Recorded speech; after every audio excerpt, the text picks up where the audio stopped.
Hello, everybody. Welcome back to Curiosity. First of all, a happy New Year to one and all. And today we have here before us Professor Lance Bush again to finish off that previous Neil deGrasse Tyson on free will video. So yeah, we ended at around 5:12 of that video, 5 minutes and 12 seconds. So we'll start off from there.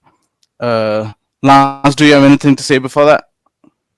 Nah, I'm ready to get started. I guess the only thing is, it's been like 8 months. It feels like a big gap, but it also kind of weirdly feels like no time has passed at all. So I'm ready to go. Let's do it. Exactly. Yeah.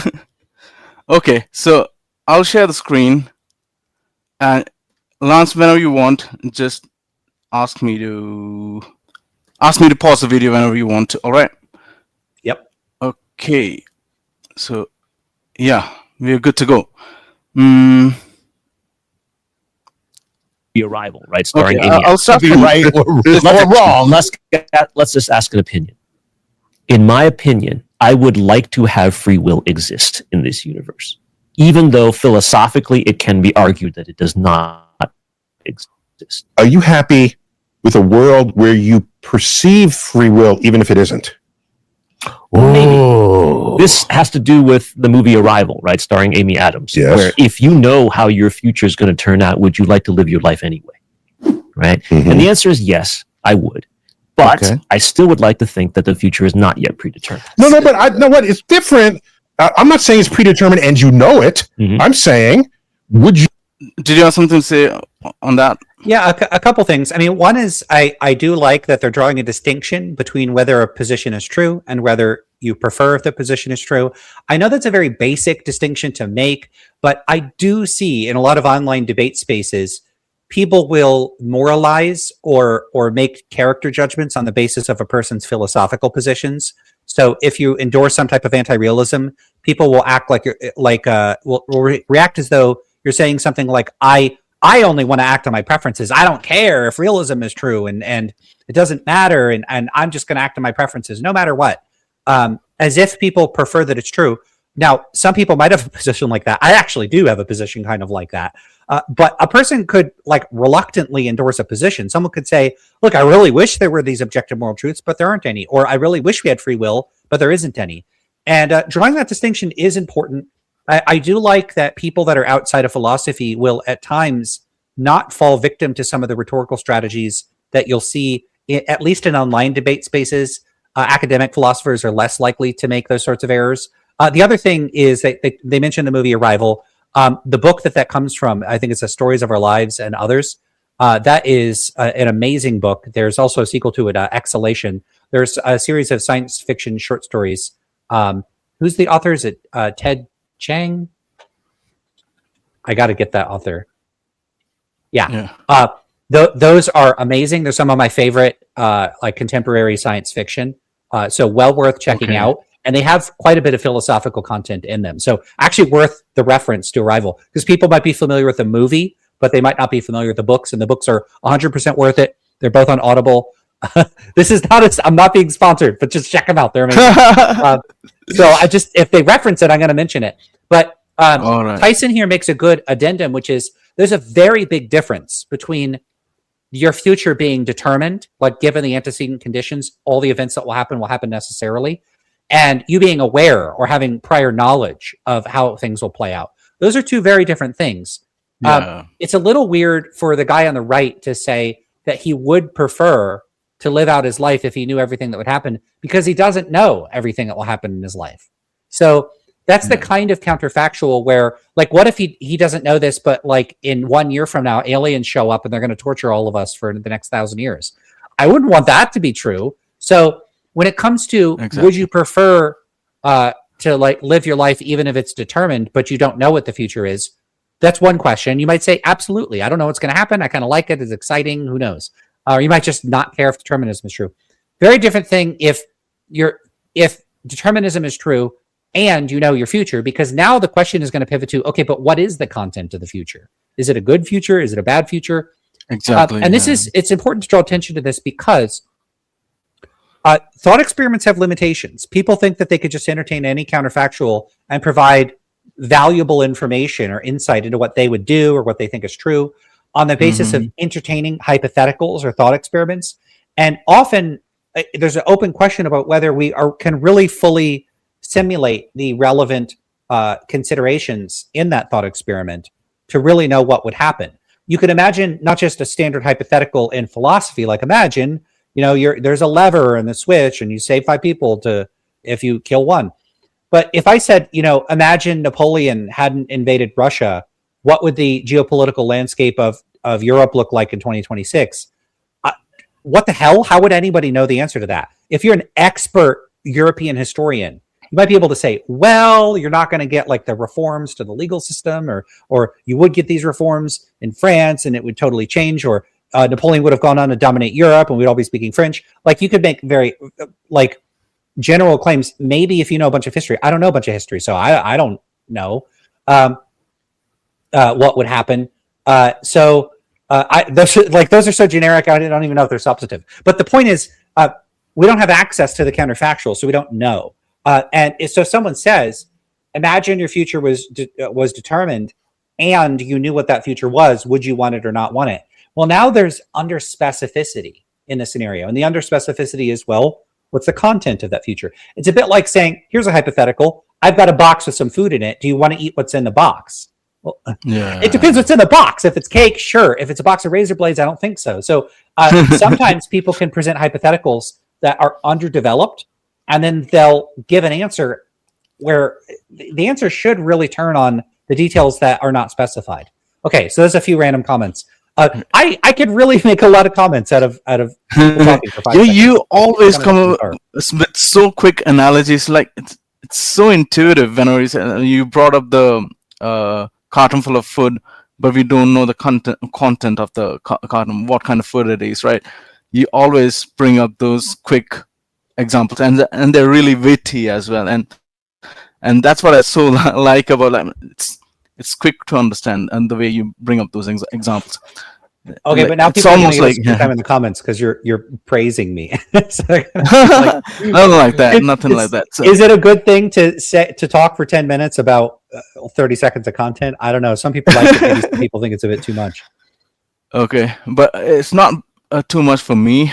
That's what's easier for me to understand. Just a few sentences here won't do the job for me to intuit that. So what I would like to say on this is that I would like to ask you first that what kind of a world is a world in which we have free will? I mean, are you able to imagine such a world in which it's all independent of nature, and we are able to take decisions which are independent of nature and nurture?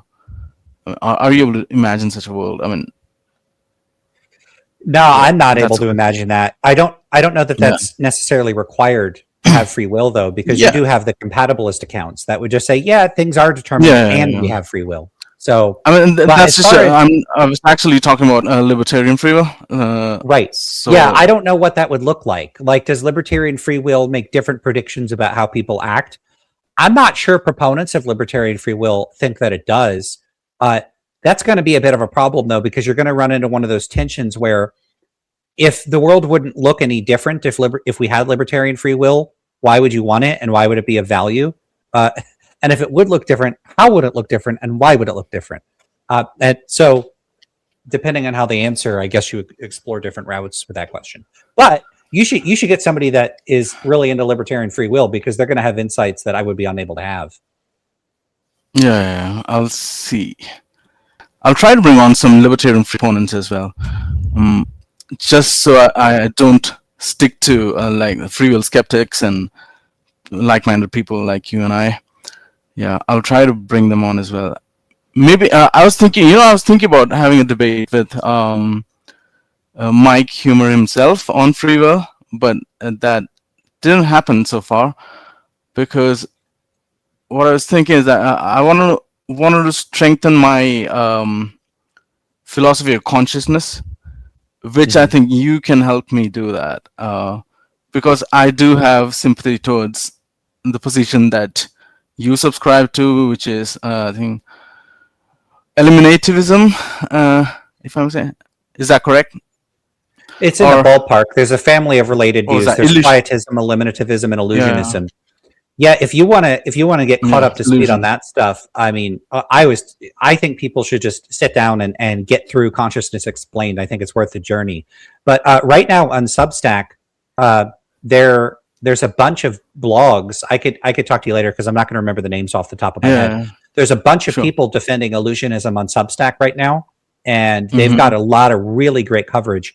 And some of the stuff that's good about that is that something like Consciousness Explained, like the book just walks you through like a bunch of intuition pumps, and it basically serves as a kind of a ramp or like that builds you up from your current intuitive way of seeing the world towards a sort of paradigm shift. That's what it's trying to induce, a kind of paradigm shift in how you view consciousness from the ground up.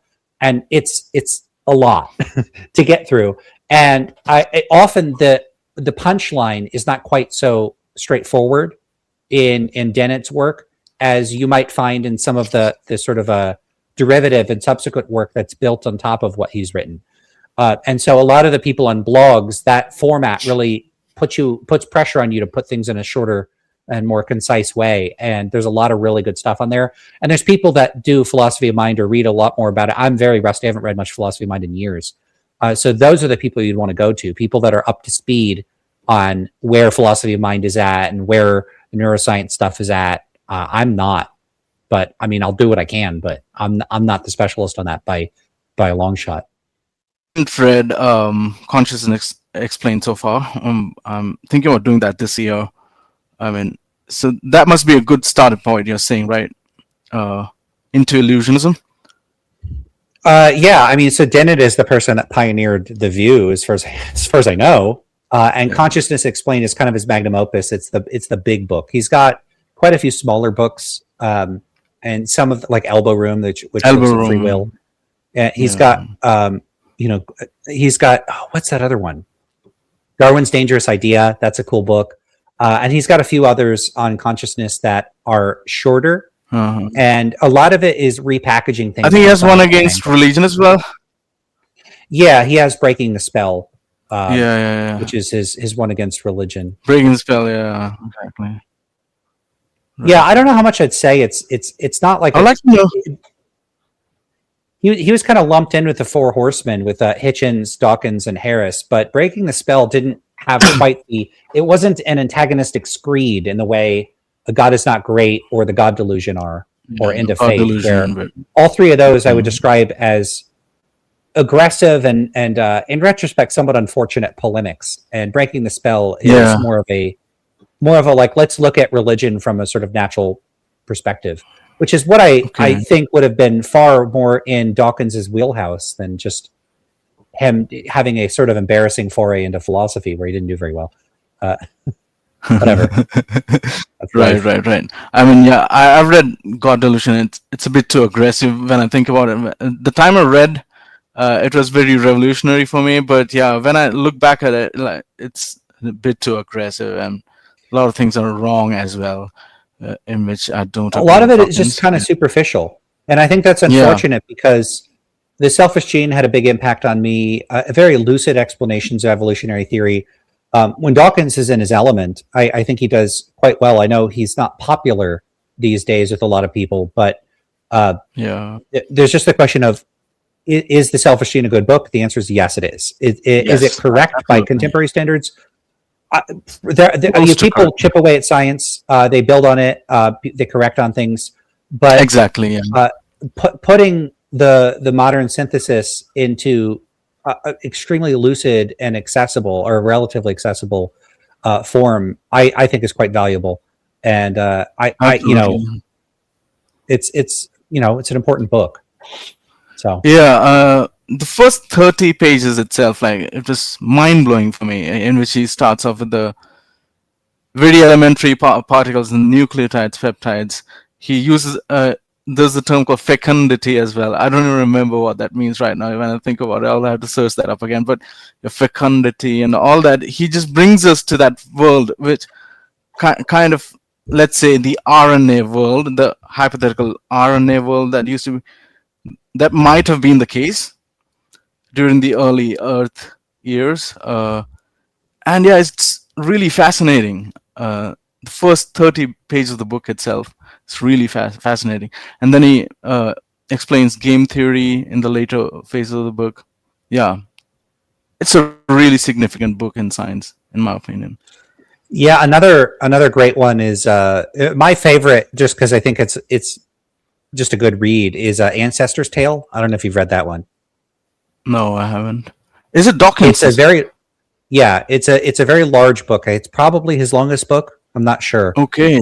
Okay. But the premise of the book is he coins this term he calls a consestor, which is if you, instead of going down the evolutionary tree, like which things are common ancestors of which, like we share a common ancestor with chimpanzees and bonobos. It would be the ancestor of the species that are currently alive.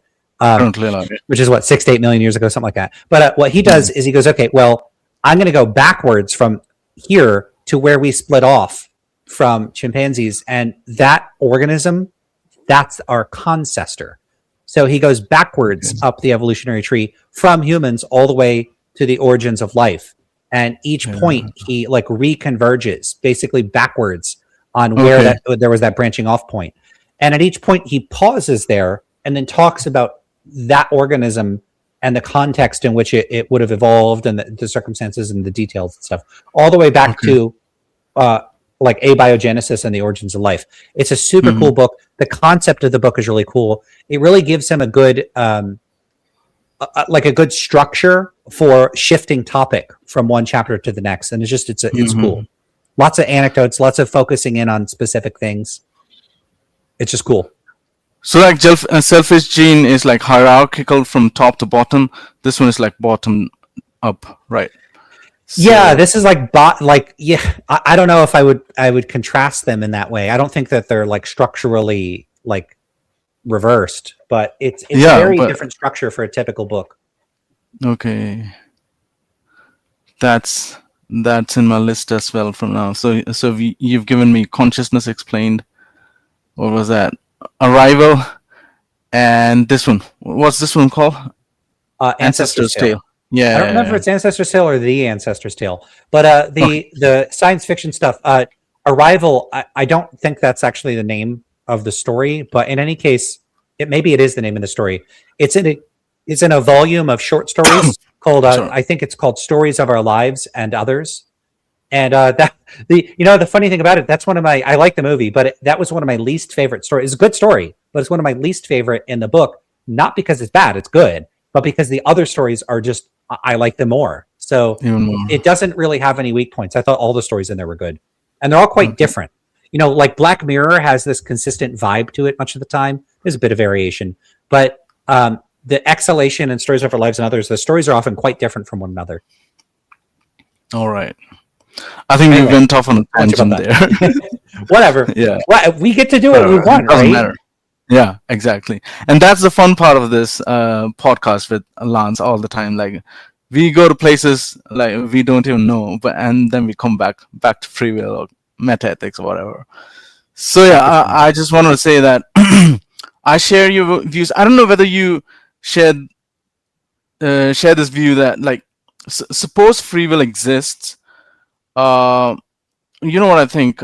It opens up the possibilities and opportunities in the extremities. Like the possibilities are extreme as compared to the no free will world. And because the possibilities are extreme, the negative possibilities are extreme as well. And from a negative utilitarian standpoint or whatever, I'd rather have the no free will world than the free will world, but because we don't know, because the opportunities and possibilities are endless in the free will world, one evil guy is probably enough to cause a lot of suffering. Are you getting what I'm saying? Very roughly. I mean, if the idea is that if we had libertarian free will, people could readily depart from our sort of evolved nature or whatever nature and nurture in conjunction. Independent of the physical nature and nurture thing. That basically you get this you get magical. more polarization in the possibilities for what humans could end up doing. And so you could have these like extraordinary saintly people that depart from human nature in really extraordinary ways. And then you could get these really horrific, awful villains that depart from human nature in like to a much greater extent. I don't know that I think that how true that is. I just don't have a good sense of what a libertarian conception of free will would predict about human behavior. Yeah, because it's. I can't imagine that. It brings in a lot of. It brings in a lot of what I would just say are non-empirical considerations about the nature of reality, and it's unclear how those would interact with an empiricist's effort to make predictions about what the world is like. So I just don't know if that's true. I kind of see where you're coming from, though. Yeah. Okay. Coming back to one of the points that you said about hypotheticals and the limitations of those, do you think that how much do you think impossibility or like in the moral scope of things is, weakens an argument or weakens a hypothetical when we're using logic or propositional logic or whatever? Did you get my question? So like if someone presents a hypothetical and it's logically impossible? No, I mean, it's physically very difficult to attain or achieve. It really depends on the type of thought experiment. For example, I'll give you one. Okay, sure. So like sometimes in the veganism debate, we bring up that suppose your mom's consciousness is transferred into that cow thing. I don't think that. I don't think that should be a huge problem, because whether or not that's possible in practice is kind of irrelevant to the point being made.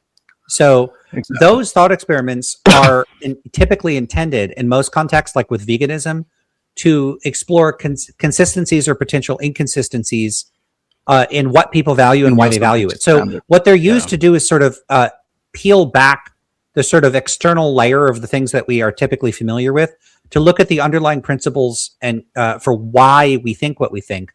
And so whether the thing would be possible in practice is actually like literally irrelevant. It doesn't matter if it's impossible. So for those, I don't think it matters. And there's nothing inappropriate about using a thought experiment about like that. The only thing you should be cautious about in those cases is imaginative resistance from people. People will sometimes just refuse to consider hypotheticals if they're super unrealistic. That's a fault with people engaging with the hypothetical, though, not really so much with the hypothetical itself. But there are other contexts where the plausibility of the hypothetical may be more relevant. I don't know if I have an example off the top of my head, but if your hypothetical, for instance, is dealing with matters of public policy or real-world practical action, and you're supposed to be making different decisions based on counterfactuals that can't occur, it might be relevant in some of those cases. But an example is not coming to mind. Yeah, I'll give you an example. Maybe like human beings going to a different planet and speciating and coming back to Earth. Like, it's quite possible when we think about it, especially in the future, maybe in some thousands of years, if humans are still there, right? So this seems to be a good example of a physically as well as logically possible hypothetical. Sure. Yeah. So maybe there are some cases too, like teletransporter cases, like whether or not whether breaking people down and rematerializing them is possible. Maybe that does. It depends on what, because if the question's about personal identity, I don't know. Maybe that one's not a good one. I'm trying to think of one where the practical details would matter to what you're trying to do. I don't know. Okay, here's one. No, that's not going to work either. That wouldn't matter. Okay, I can't think of any. I'm not going to try. Okay, that's okay. That's perfectly fine. Let's get back to free will then. yeah, let's do it. In a while. Yeah. So, let's just play it again. You still be happy with life if some alien said, "Look, dude, your life is predetermined. And there's nothing you can do about it. Keep on believing you have free will," and then they go back to their planet. You're a puppet on a string. A puppet on a string. That's a free will puppet. You're a free will puppet on the string. What I would say in that case is that I would hope that the knowledge that I have that puppet on the string circumstance allows me to circumvent it. I can find a way. If it's fate, right? You've seen so many Greek mythology stories where you try to avoid the fate of whatever the gods have And the destined act for of you. avoiding it And the act makes of it avoiding makes it happen. like Oedipus, for example. Oedipus Right. would be the Good balls most Famous. egregious Yeah. example. Yes. Yeah, you want to say something? Yeah, so there's an important distinction to make here that they haven't made yet. I don't know if they will make it, but there's a difference between determinism and fatalism. So with determinism, what determinism holds is that given some initial set of conditions, all events that follow necessarily follow. So if A, then B. If B, then C. If C, then D. But you could drop the ifs in the middle. If A, then B, and because of B, then C, and because of C, then D. And so it's basically like dominoes. Once you flick that first domino, everything that follows because of that initial flick. Fatalism is not like that.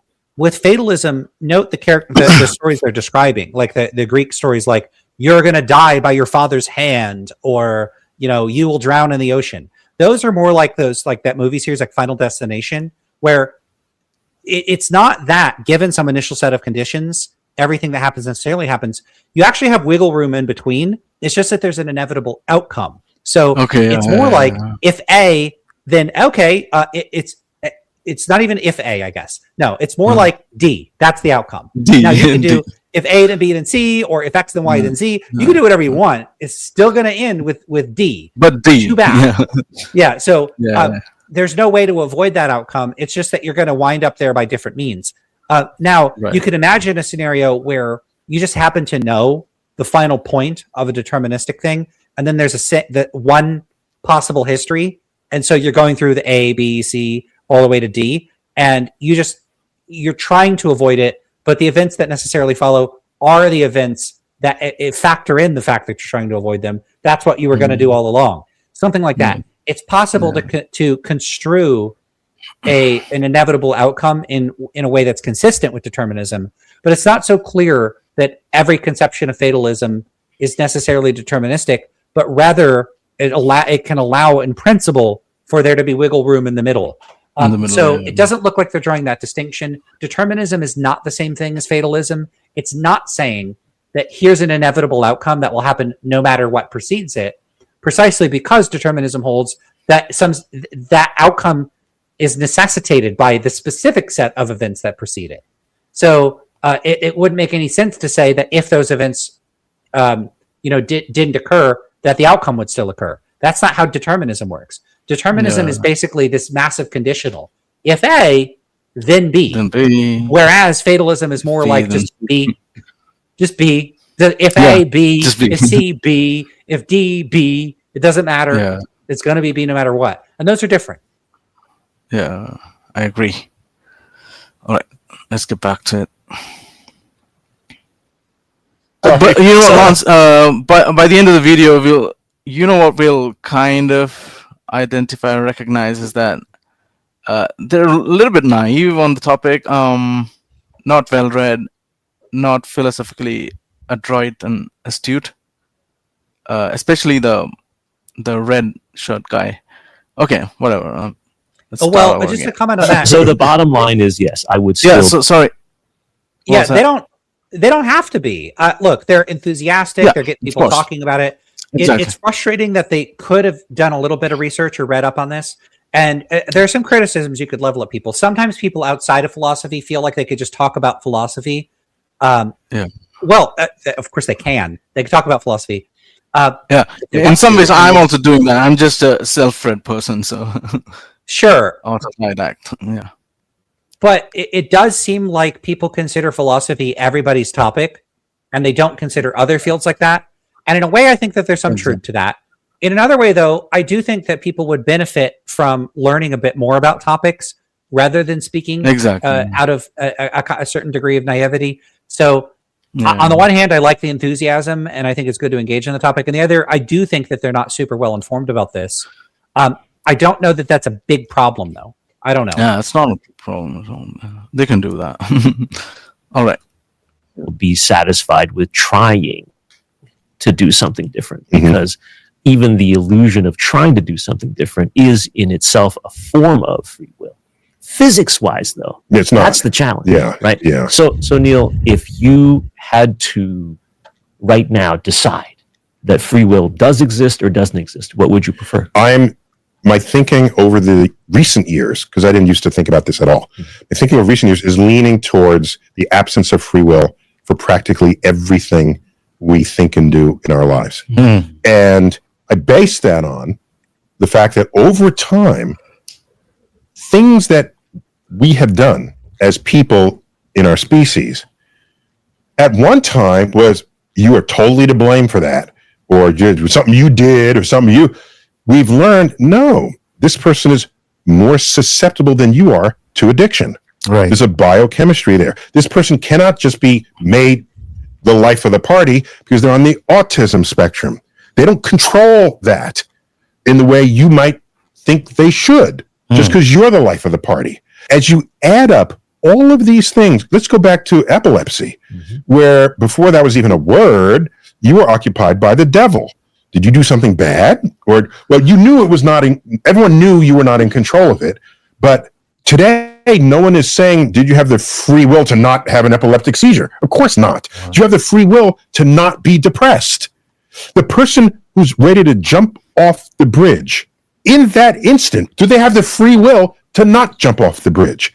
I don't think so. And the more I add up and explore the human condition, I'm forced to conclude that the direction we are headed is that we are all products of an absence of free will.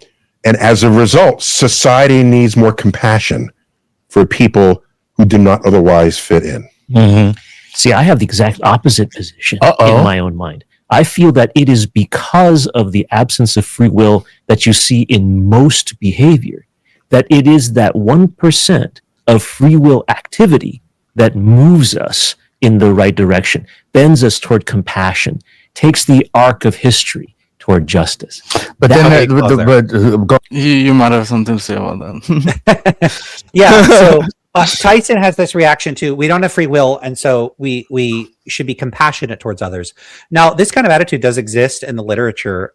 You could look at people like Greg Caruso, who's been one of the most vocal proponents of basically saying, look, we don't have free will, and because we don't have free will, we're not really subject to desert-based moral blame or responsibility. So this is the idea that your actions are, it's not that we should punish a person for wrongdoing to achieve the societal benefits of doing so, to rehabilitate the person, to deter people from committing the similar action, to prevent that person, isolate and quarantine them from society so they don't harm us. There are lots of sort of practical or pragmatic reasons that one could punish people for, say, committing a serious crime. And the same could be applied in interpersonal contexts where, if you encourage your children, they'll do better in school. That has a good outcome. So there's lots of practical reasons to do things. But then there's the question of whether people should be punished because they deserve to be punished. So no good will come of it, but they should be punished because that's what's just. So that is this notion of desert-based moral responsibility. And this isn't just applicable to responsibility in a moral or criminal context. This should apply again in interpersonal contexts. If people produce beautiful art, can they truly be considered praiseworthy for producing that beautiful art if they don't have free will? So that's the idea. Now, what Caruso emphasizes is that once we take the free will out of the picture and we drop this notion of desert-based responsibility, we lose the impulse, or at least the justification for a really retributive type of criminal justice. And okay, so we don't have that. Now the question is, what do we have?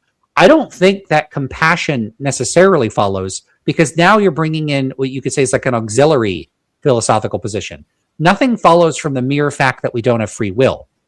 So I guess at the very least, you could say the position is, if we don't have free will, then we don't have desert-based moral responsibility, insofar as desert-based moral responsibility requires us to have free will. So that you could say it's the view that we ought to be punished in a way that is proportionate to the nature of the wrongdoing or the degree of wrongdoing, conditional on whether the action was made on the basis of one exercising their free will.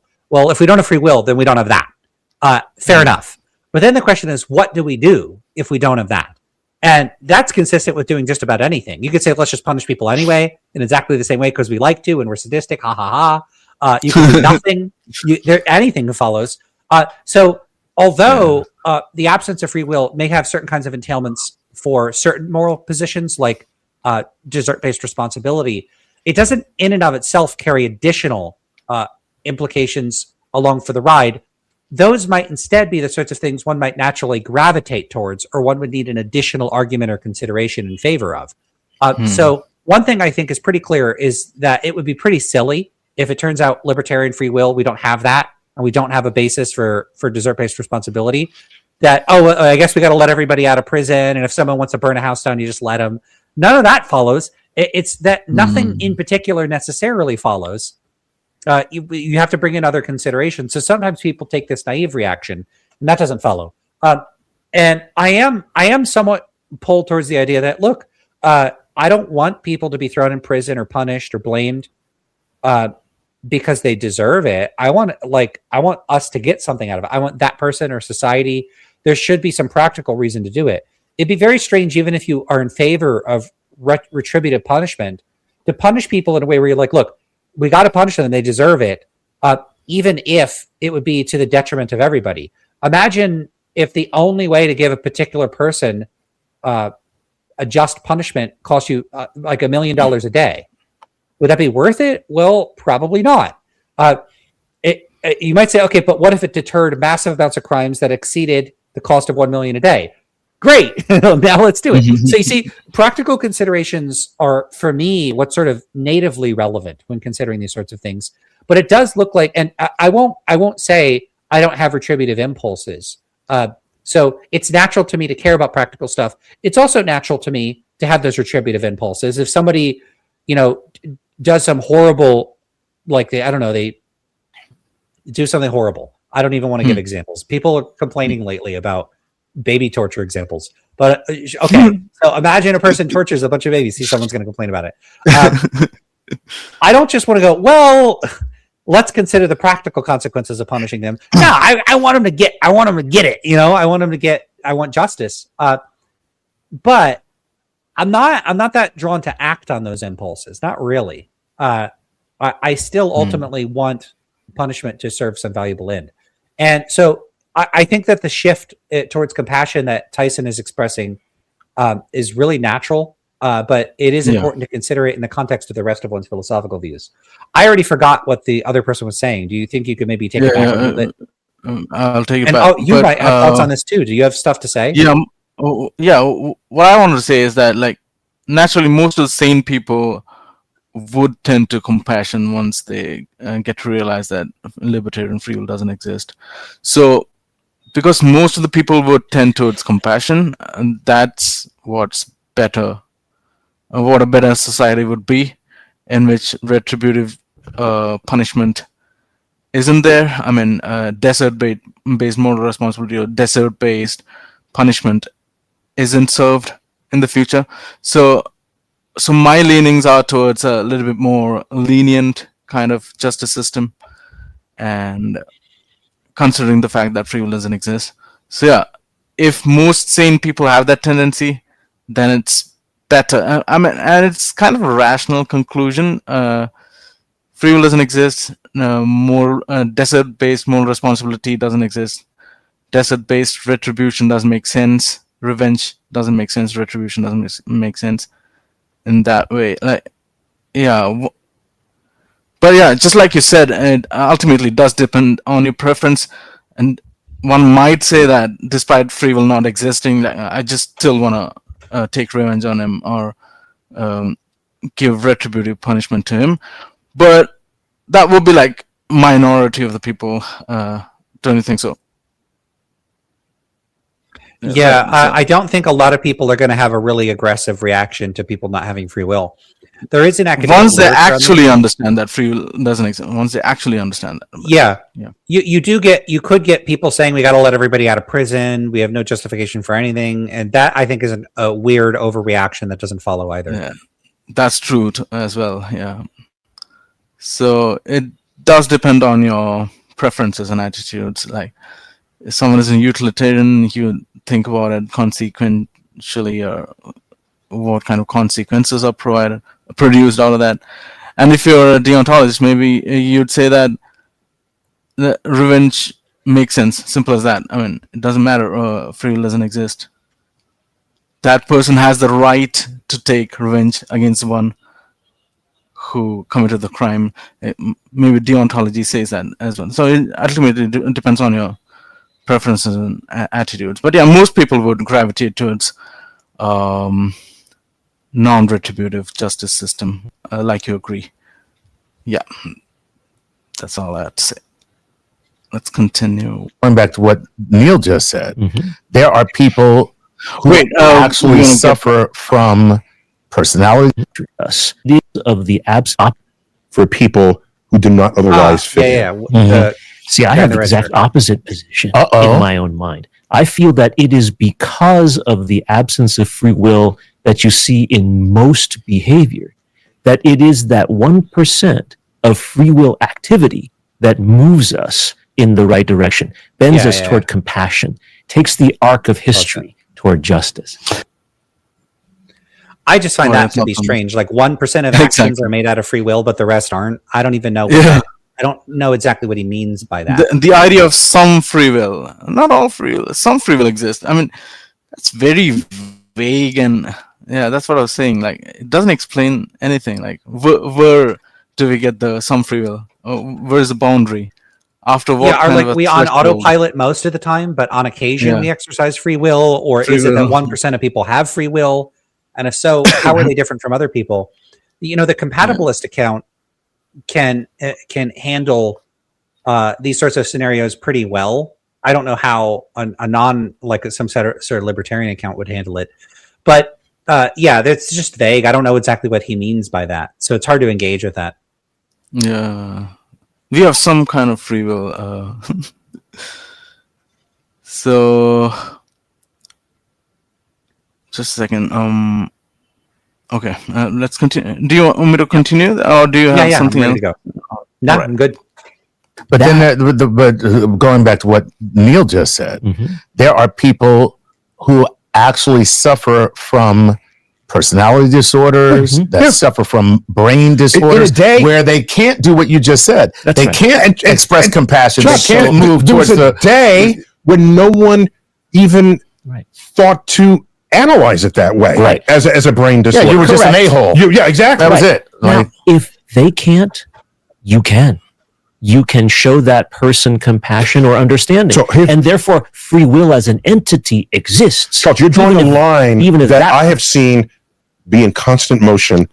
He's just basically equating free will to compassion. Free will equals compassion. So whenever you're doing something compassionate, that's you exercising free will, something like that. Or take justice. It's very strange. Yeah, like if he's not recognizing the fact. Free will. Yeah, exactly. He's not recognizing the fact that even compassion could be a product of evolution, and it's just naturally determined. If you're just taking determinism, forget indeterminism for now. Like, it's determined by evolution that you will be compassionate. Like species, all the species, that the emotion called compassion will evolve in species. That was just determined, right? He's just equating it to a magical kind of a free will thing. Like, free will equals compassion, free will equals justice, which is really weird. Yeah, it's quite strange. It maybe his default assumption is that people act selfishly, and so the exercise of free will is when we step away from that and rise above it. And so that's going to be associated with compassion. But I think your point maybe earlier was, why couldn't someone step away from their default behavior, which is like conformity, be selfish, but, you know, kind of get along with other people. You could step away from that to be really compassionate, but why couldn't you step away from that to be like a serial killer or like a total maniac? Exactly. Was that what you were like suggesting earlier? Somewhat, yeah. It's like, so we have this default human behavior, but I'm going to turn off the default systems and do a manual override and take control. Okay, just because you're taking control doesn't mean you're going to be compassionate. You could go, all right, now that I'm in charge, I'm not an autopilot. I'm going to like peel people's skin off and turn it into a coat. You could do all kinds of insane stuff. Why would he think that we would all veer towards compassion? Yeah, I think that's just not understanding the concept clearly, not being well read on the philosophy of it. Yeah, not a criticism, but yeah. Shall I continue? Over the decades and over the centuries. That Interesting. line that you're saying, they don't have free will, but I do. I don't know that I can. See, I have free will over some things and not over others. Okay. Someone can see me and say, that person needs help in this way and has the free will to help me. I see somebody else who needs this help and free will. Together, it is a network. It's not that any So individual. you have to superior draw the other. line for every individual and even perhaps for society. It gets back to our previous discussion on this, in which we kind of agreed that to define free will is important. Like, these guys haven't even gone to the definition of it. Yeah. Right. Yeah. So this recent point from that guy just makes it clear that defining free will is important. Like, I have some kind of free will in some situations, and you have some kind of free will in some situations as well. But he's just not explaining what free will actually is. Right. Yeah, people will object, but you can't really give a definition. I would never demand something so precise. I mean, depending on the context. Maybe in biology, I'd give a very demanding request for definition. But it's not so much that we need a word-for-word perfect definition. We just need sufficient clarity to know what it is we're talking about, that there's some kind of boundary conditions on how you're using the concept. Right. Now, there are some implicit boundaries. They're not going to use the term free will to describe like a tuna sandwich or something, but it's not clear how they are using it. And when you don't put some guardrails on some technical term you're using in a philosophical context, you're going to be equivocating all over the place, and it's just going to be a mess. And Exactly. There's just no guardrails in how they're using the term. Right. Okay. Does the criminal who's born in poverty have free will to not be a criminal if most of the people in prison came in below the poverty line? Great So there's some question. sociological force Right. operating there So this is, that where we are less susceptible to that force. I think that's a great question, analogy. Let's say this. Those folks who have been branded criminals by our society are incarcerated. Yes, whatever it is that afflicts them tells me that free will cannot be as free as we think it is. Do you remember the shooter in the University of Texas at Austin? I remember that one. Okay. Yeah. There's a movie they made out of it called The Tower. Yeah. Where he left a note saying, "I just want to kill people. Something must be wrong with my brain. Please, when I die, find out." Look into this. They looked, and there was a tumor putting pressure on a part of the fact that's how we learn anything about how the brain works. And you have this situations like this. person had the free will He to didn't write have the free a will. note. He had the free will to write the note. But he's- So So it's once again getting back to the point, like love or compassion or goodness is free will. So when someone does something good, then that's a free will decision. Exercise. Yeah, of it's very free will. strange. I'm not a big fan of this position. It's very idiosyncratic from a perspective of like the way philosophers would approach this, I think. Not that there's anything wrong with that. I like doing things in a way that deviates from philosophers. So Yeah. Okay, I'll continue then. all right. he everything did seems to not be have the working fine now. will to resist shooting.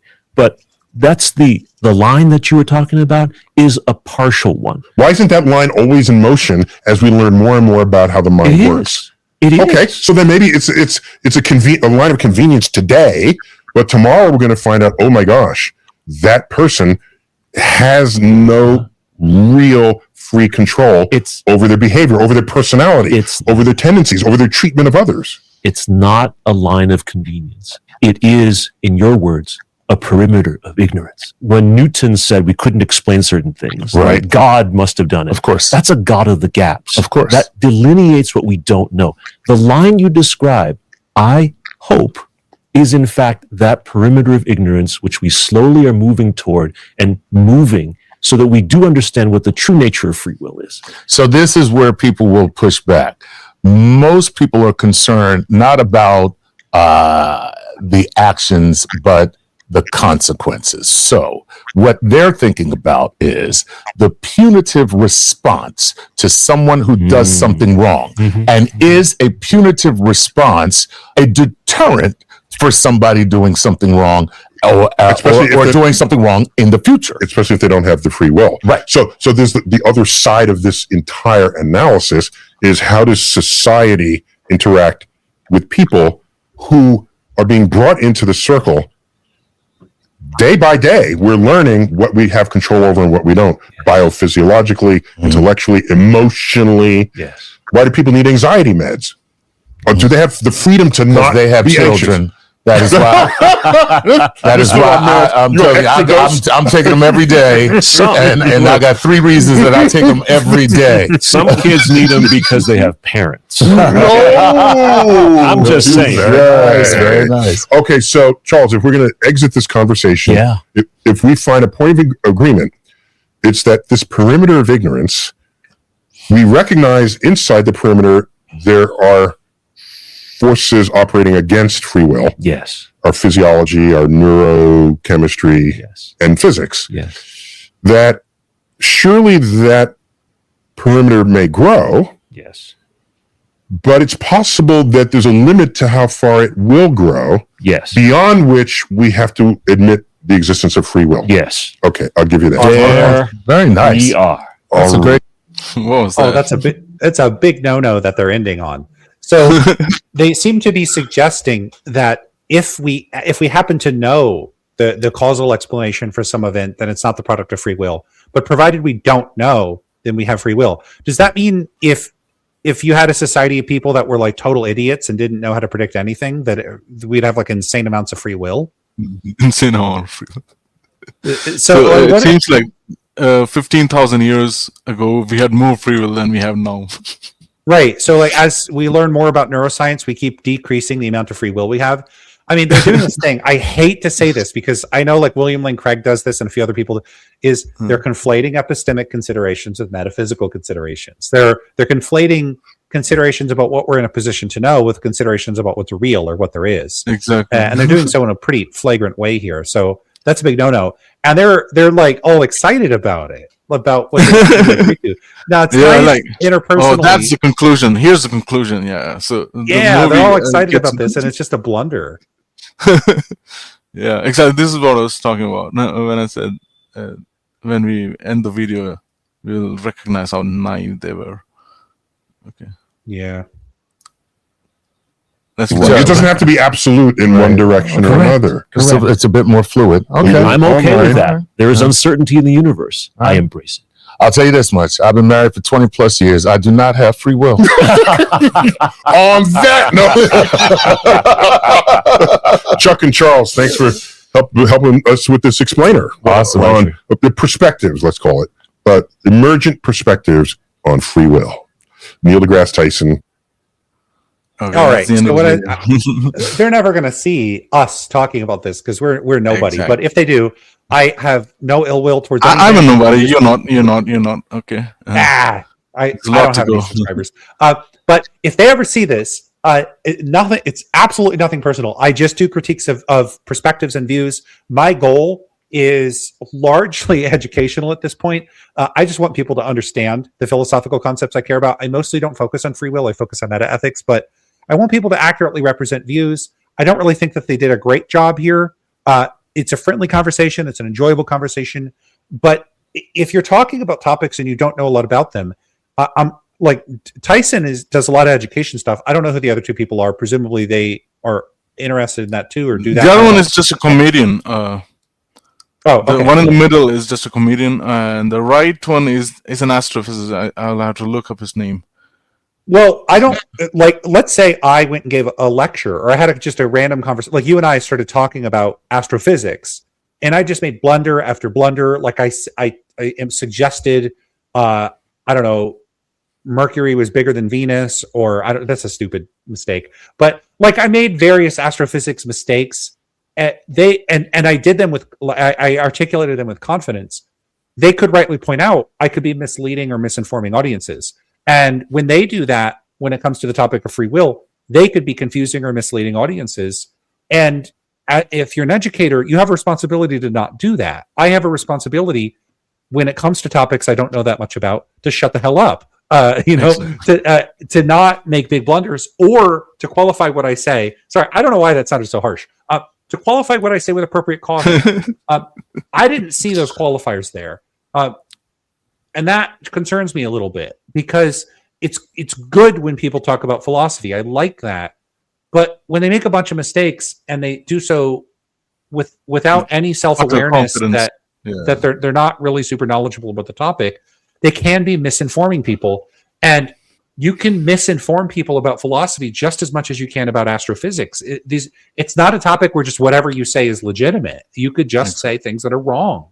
And they did in this video. They made errors. They conflated things. They drew conclusions with no clear stepwise fashion how they got there. It's not, there's part of a compassion. And not necessarily wrong, but as insofar as they're doing philosophy, they're doing pretty bad philosophy. Exactly. In the same way that if I had to go talk about astrophysics, I would do very, very bad astrophysics. To be fair, I would do a lot worse at astrophysics than they would do at philosophy, but not by a huge a huge margin. That's an overstatement. So it does frustrate me. To see people talk about a topic and just not really know what they're doing. The Dunning-Kruger effect at play, probably. Yeah, although I don't really think that effect is real, but. Oh, you don't? Okay, maybe we can speak. No, there's been some reanalysis of some of the initial data, and it looks like at least the data initially intended to support the effect. I mean, it's not so clear that it was ever really presented in a way that fits the popular narrative of its description. I'd have to go back and look. I don't remember offhand if it does or not. But sure. Two, it looks like the data might be somewhat illusory in terms of what it's not really showing people think it is. It doesn't mean the effect isn't real. It might just mean that the data that we have isn't really supporting it. But it's something I remember reading a little bit about it a while ago and going, maybe it's not as real the way I thought. And then I moved on and didn't revisit it. Okay, yeah.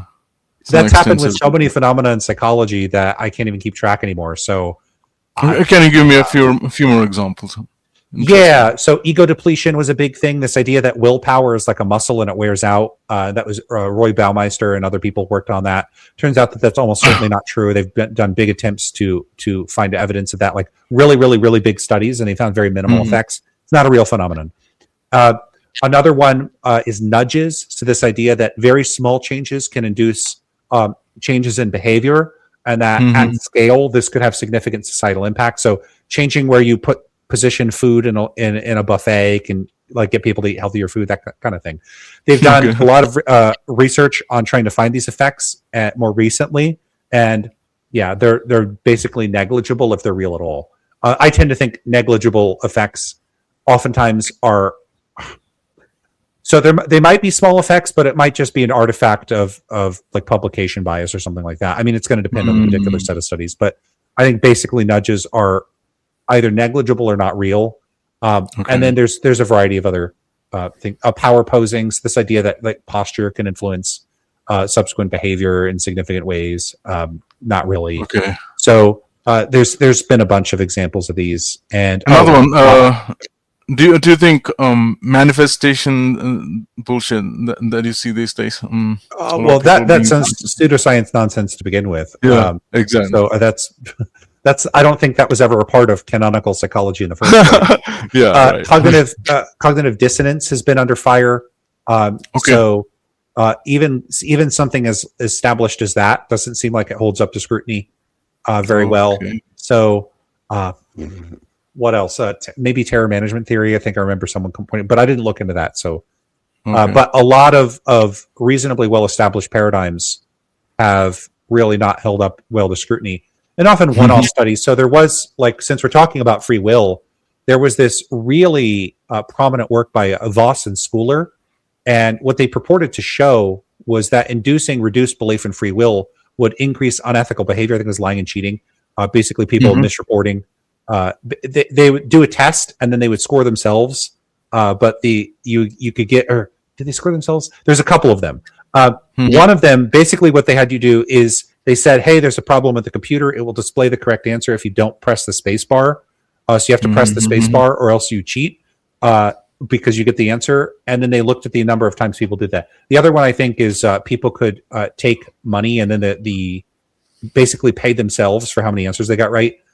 And that has some advantages, which is you don't know which specific individual cheated. You could just compare. It's a comparison of two groups. And maybe I'm mixing it up with another study. Anyway, sometimes the studies, the details of the studies get muddled. In any case, what they were trying to do is step one, you have people read something that's going to reduce their belief in free will. Step two, you put them in a scenario where they have an opportunity to lie, cheat, steal, that sort of thing. What they reported is that people in the condition where they were induced to have reduced belief in free will were more likely to do unethical stuff, to lie, to misreport how many answers they got correct, to take more money than they were entitled to. The problem is that subsequent attempts to replicate that study they didn't replicate. So I think there's been multiple ones. There's this one, Zwan, on his blog. He reported a replication attempt. There was another early replication attempt. Then they did a mini labs where a bunch of different groups tried to replicate it. None of them were getting the original effect. So there's been a couple other studies looking at the behavioral consequences of belief in free will. And a lot of these studies are purporting to show a couple things. One is that if you reduce belief in free will, it causes people to act worse. And that really has just not held up well in light of empirical data.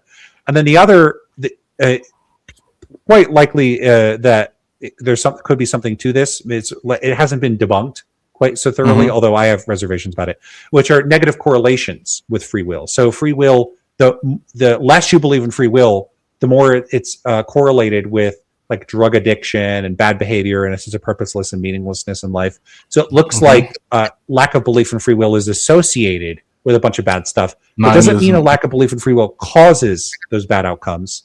There could be a bunch of other factors. The problem is I don't really trust the measures used in these studies. I don't think people are interpreting the questions the way researchers think they are. Some of the questions are stuff like, I always have free will. Agree, disagree. And it's just like, is your participant going to interpret free will in the way researchers do? What does that mean when they have free will?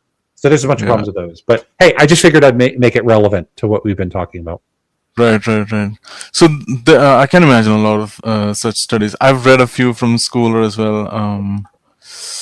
I don't quite remember the names of a few more of them.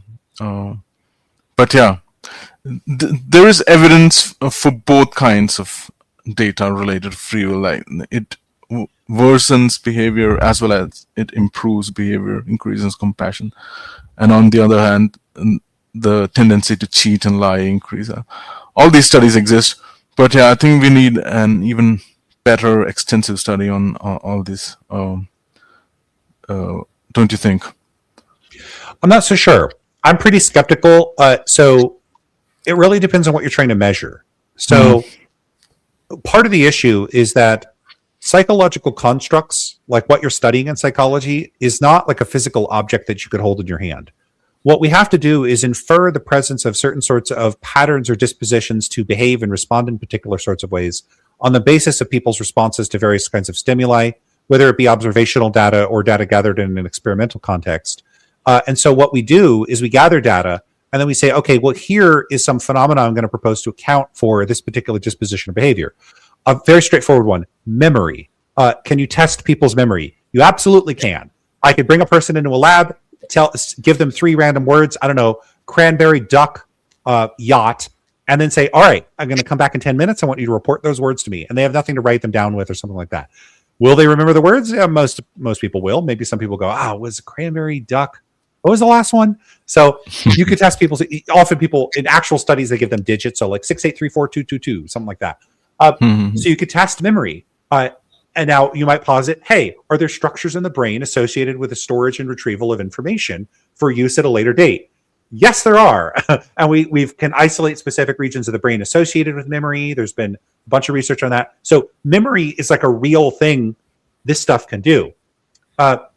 Okay, so now you have these other sorts of things that are a little more obscure. So stuff like personality. So some people are more extroverted. Others are more introverted. So what are extroverts like? Well, extroverts, when they socialize with others, this is kind of this process of like It's almost like it feeds them, like they get energized by it. They're like, yeah. Whereas introverts, it doesn't necessarily mean they hate interacting with people, but it's like they got a tank, and when they interacting with people, it drains and drains and drains and drains, and they've had enough. So extroverts and introverts tend to exhibit different patterns of social behavior from one another. Now, can you test this? Yes, you can. An easy way to test this is to just ask people, are you an extrovert or an introvert, and explain what it means. Or you could just say, hey, do you like being around people? Does it wear you out a lot? How much do you like to socialize? Do you have a lot of friends? Do you like to go out and do stuff? That could overlap with openness to experience. But the basic point here is that this is measurable through observations, through self-report. You could ask people's friends and family about their personality. But is there like a piece in the brain of your personality? Not really. And brains aren't really like that. I mean, so many things are distributed anyway. So it's not like you can easily isolate. That's the spot right there. There's senses in which you can do that. There's senses in which it doesn't. A lot of things don't really work that way. Anyway, so when it comes to personality, we posit personality to explain behavior. Now, in those cases, where that came from is it actually started with people looking at language and how people in different societies talk and what kinds of words they use to describe one another. And so there was there's a partially bottom-up component where there was a bit of what you could call cross-cultural anthropology. There was a bit of this effort to say, okay, what are people like? And how do people talk? And how do people think about this? How can we devise a theory that captures this stuff that we're already observing? But now take this over to free will. What the hell is free will? Like, are we talking about some metaphysical thing? Are we talking about a philosophical concept that captures the relation between agency and moral responsibility? Are we talking about this disposition people naturally have? Are we talking about phenomenology, like how we experience the world? If you don't pin down what you're talking about, it's unclear what you're measuring, what you're trying to measure. Now, one of the things that philosophers will do is the discourse will develop and develop and develop, and philosophers will say, here's what free will is, or here's what moral relativism is. Now, just because philosophers have come up with some philosophical theory or concept does not mean that it corresponds to some construct like memory or extroversion that neatly maps on to the actual psychological phenomena that people exhibit outside philosophical training. That would be about as silly as we all play chess and then we presume where's the chess system in people's brains. So we run into a new group of people that have the uncontacted community, and we start looking for like their native chess playing strategies. They don't have any. They don't play chess. So the philosophers need to stop doing this, and experimental philosophers and psychologists should be more cautious about just taking philosophical concepts. So like philosophers will do this, and researchers doing this. They'll say, okay, well, philosophers have positions A, B, and C on the topic. So what's human psychology like? It's either the people endorse A, B, or C. How the hell do they know? That's not how things work. Just because philosophers came up with three theories doesn't mean that human psychology is structured in a way where the three theories are viable, measurable features of the way that people think. And in some cases, it's not even clear how you would measure things. So let's say you're a quasi-realist or a realist. Well, what do you predict about someone if you say, is it true that torturing babies is wrong? Both theories predict people go, yes? What kind of stupid question is that? Are you a psycho? Both theories predict people would have the same reaction. So how do you distinguish them empirically? I don't know. This makes things very tricky. And it's a big problem for philosophers because they rely a lot on making claims about what people would say or think if they were prompted with a hypothetical. But the problem is philosophers are trained to think about hypotheticals, or at least they're supposed to be good at it. Maybe they're not so great. But philosophers are able to suspend pragmatic considerations. They're able to suspend disbelief.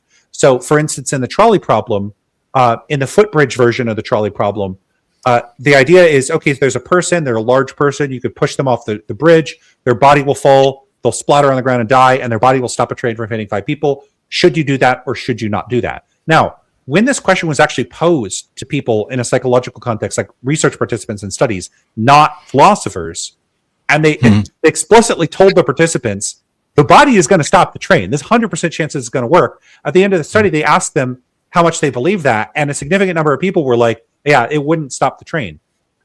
Remember what you asked me at the start about hypotheticals. This is not up for debate. We're stipulating, we're informing you. Imagine a scenario where the body would stop the train. Would you push it under those circumstances? And people just go, but it wouldn't, though. So they're not they're not engaging with the scenario properly. Yeah. Do I blame them? Not at all. It's a stupid scenario. I don't blame them for having that reaction. But the bottom line is, in order for them to not have that reaction, you would need to teach them, look, thought experiments require you to suspend certain types of disbelief in order to entertain the scenario. You just have to imagine the fat person to be like as big as a mountain or whatever. Yeah, imagine the person has a backpack with 1,000 bricks, but then they'll go, but then I wouldn't be able to push them, and it's like, oh my God. So, but this is how normal human psychology is. People are realistic. They look for things that are plausible, and they will consider these scenarios implausible. And so you can't just throw scenarios at participants in a study, and then however they act, well, if they say I wouldn't push, then that means that they're a deontologist. No, they could be a utilitarian that thinks pushing the person wouldn't work. And if you say, but we told them that it would work, doesn't matter. They could just say, I don't agree with you. And if you go, but that's not how thought experiments work. It's not up for agreement. It doesn't matter. They still disagree with you. But when you're giving studies to people, if they don't agree with you, tough shit if you don't like that. They don't have to. You're working with humans, and they're going to interpret your stimuli the way that they interpret your stimuli. They're not going to just automatically interpret it the way that you want to. And their patterns of thinking may or may not correspond to the categories you intended for the way you've operationalized things. So, this is a problem not just with philosophers, but psychologists generally, is there's inattention to measurement, there's inattention to appropriate operationalization. I get all excited about this because this is where my research comes in. It's the intersection of philosophy and psychology. Yeah. How do we translate philosophy into something that's testable in empirical terms? Psychologists often do a bad job because they don't know the philosophy. Philosophers often do a bad job because they don't know the psychology. And there's just not enough people doing what I do, which is trying to bridge that divide. I'm not the best at philosophy. I'm not the best at psychology. But I look right at that divide and I say, here is a problem. Here is a fulcrum. Here is an axis. You're the Schopenhauer of Eastern and Western philosophy. I mean, like Schopenhauer is to mixing Eastern and Western philosophy, bridging the gap between these two. You're the one who is doing that with philosophy and psychology. I'm not the one. There's a bunch of people doing it. You're not the one. So you remind me of there's Schopenhauer. people that have preceded me and have way more experience. You got Josh Knobe, you got Edouard Mashry. Mashry's just incredible. He's done so much cool research on this stuff. I'm a baby novice that's hardly done anything compared to people that have been doing this for a while. I don't always agree with everybody doing this work on everything, but there's a lot of really cool work here. And there are people that really laid the foundations for this kind of stuff. Stephen Stitch is just massively influential on me, and I know a lot of other people. Not directly for me, but through like his writing, and he really had a big role in getting experimental philosophy going. A lot of people don't like experimental philosophy, and they often don't like it because they're critical of it. And the thing is, I'm also critical of it in mostly the same ways, and sometimes even more harshly. But the question isn't, is it doing a bad job in practice, or are the people doing it making errors or mistakes? No. The question is there something by doing this that we could ultimately glean out of this practice, out of the intersection of philosophy and the social sciences? And the answer is absolutely hell to the yeah. So if people are critical of experimental philosophy, I would hope that they should gear their critiques not towards saying experimental philosophy is stupid, useless, and a waste of time, but towards asking the question, what can we get out of this when we do it well? And so that's what I have to say about that. Lovely end to the video. I think we should talk more about free will and consciousness in the future, and a little bit of metaethics as well. I've always wanted to talk to you about what was that, Frege-Geach problem? Mm-hmm. Talk extensively about that. I wanted to do that. Maybe we'll do that in the future someday. And we should talk about consciousness someday. Happy to do all of them. Yeah, consciousness. Yeah, check out. I think Kane B has a really good video where he talks about Frege-Geach. Okay, if I recall. I think I've seen that. But you might have more to add on that as well. Yeah, I take a different approach to language, so I'll have something to say about it. Okay, sure. All right, I think I'll let you go, Lance. I mean, it was incredible, as always, talking to you. Happy to see you again in the new year. Good to see you. 2 more conversations in the future. Thank you for coming, Lance. And you guys, as always, stay tuned and stay curious.